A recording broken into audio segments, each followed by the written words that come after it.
தொடர்வது விளையாட்டுச் செய்திகள்.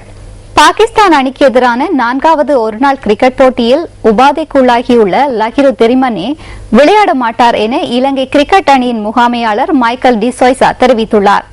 3வது போட்டியில் விளையாடிய அணி வீரர்களே இன்றைய போட்டியிலும் பங்கு பெற்றுவார்கள் என எதிர்பார்ப்பதாக அவர் குறிப்பிட்டார்.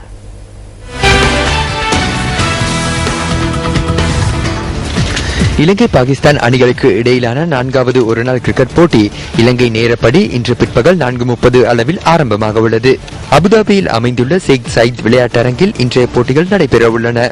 இதற்கு முன்னர் இந்த விளையாட்டரங்கில் இரு அணிகளும் 4 ஒருநாள் போட்டிகளில் விளையாடியுள்ளன.